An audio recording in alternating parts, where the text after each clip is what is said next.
Today's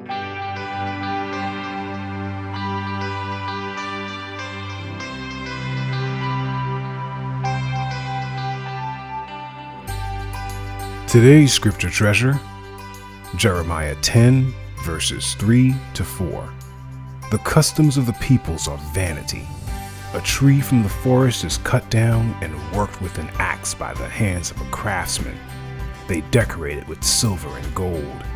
They fasten it with hammer and nails so that it cannot move. Welcome to another edition of the LKP Treasure Trove. At its heart, Christmas is a celebration that was born from an ancient pagan festival called Saturnalia, where the Romans of the 3rd and 4th centuries celebrated with feasting, gift-giving, and endless parties, much like what goes on today. They also celebrated something known as the winter solstice, which deals with sun worship.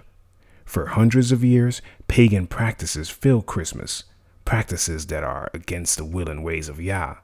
In today's story, Sean's family will make a life-changing decision about this pagan day. No more Christmases. It was late December, and a festive spirit was in the air again.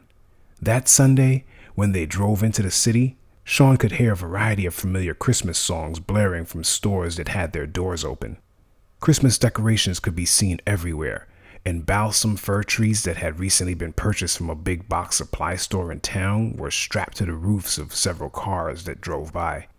All about him, people darted in and out of stores buying presents of all kinds: toys, games, clothes, devices, you name it.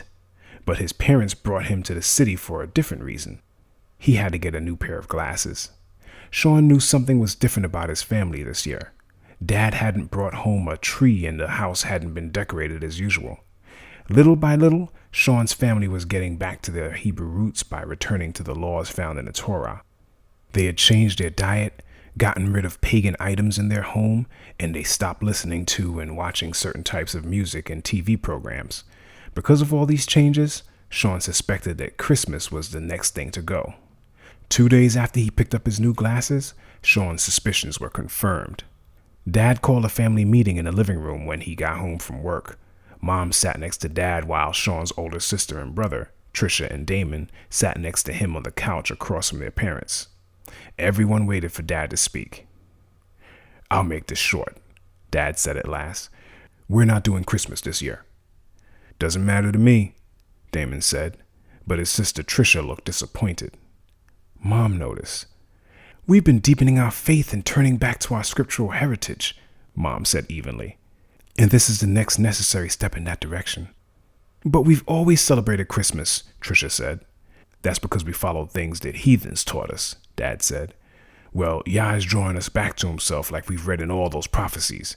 That means our days of putting up a tree in this house and lighting it are over."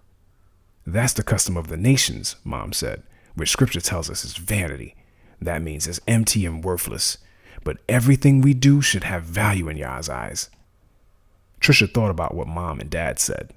After a moment, Dad turned to Sean and asked, "What about you, Sean? Do you see what we're saying?" Sean adjusted his spectacles and said, "I see it as clearly as I see everything with my new glasses, Dad." "Now, what about you? Do you see the vanity and emptiness of Christmas? On the surface, it may seem like a day that is full of good deeds, gift-giving, caroling, enjoying Christmas fables. However, none of this has to do with the Creator, because Christmas traditions are rooted in a number of pagan practices, starting with the cutting down of trees that are to be decorated. Scripture forbids this. So, are you going to obey Yah by celebrating no more Christmases? Download this Treasure Trove story as a podcast on our website. And look for more stories in this and other exciting scripture-based series on our website as well. And don't forget to like, share, and subscribe.